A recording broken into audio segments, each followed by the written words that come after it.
Thanks, Peter.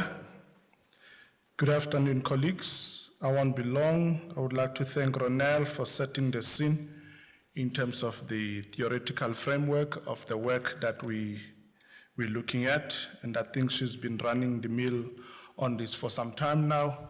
Surely the department should be ready to release the policy. Way back in March, it was said that around August it should be ready. The issues that I would like to touch upon from the South African Council for Graduate Cooperative is, one of them is to respond to my learned colleague, Ms. Maqubela, and say happy birthday to you. The issue of preparing students or graduates for employment. There is a limitation in that industries, by their nature, they tend to change and move based on markets and technologies. So we would be shooting ourselves on the foot if we were to take that risk. However, I would agree with you when you say we should ensure that we prepare and train our young people for the world of work, not typically for employment. There, I think you and I are speaking on the same language. The issues I'd like to bring to the fore are the following.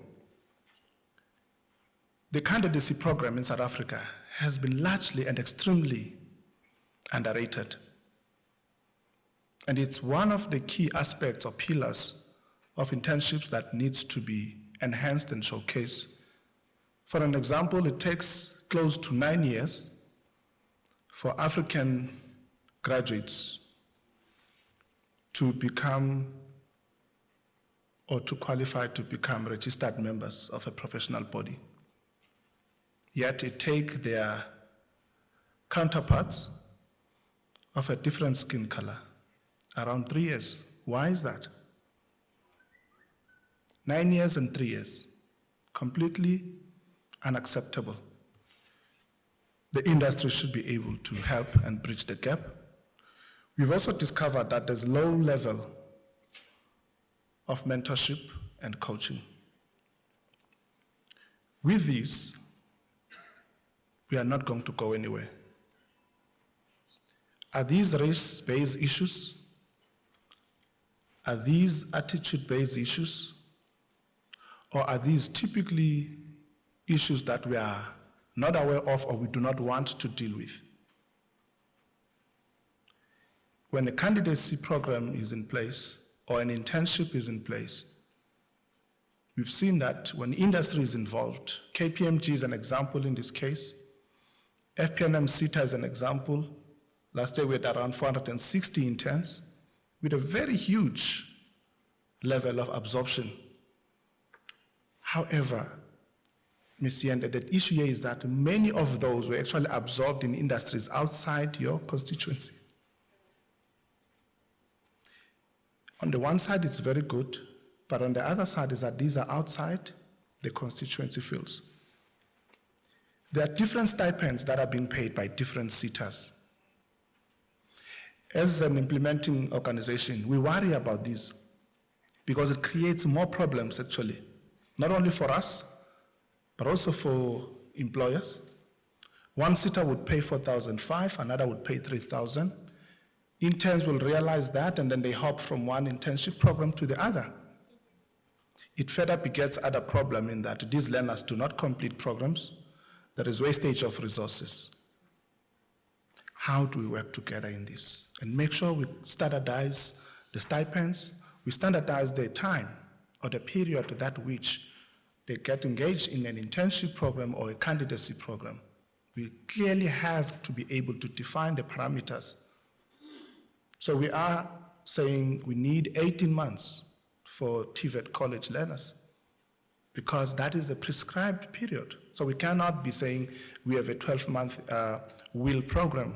It's not going to assist. So I'm glad that FP&M Seta is one of the Setas who've said to us, hands up, Maqubela, we want to do the 18 months. But it's still not helping us in that the other organizations. So our plea here is to say, FP&M Seta, talk to your colleagues in that we need to standardize in this area. There are a few opportunities that I would like to talk to. One is that we have an internship management program. I'm glad you spoke about weekly timesheets.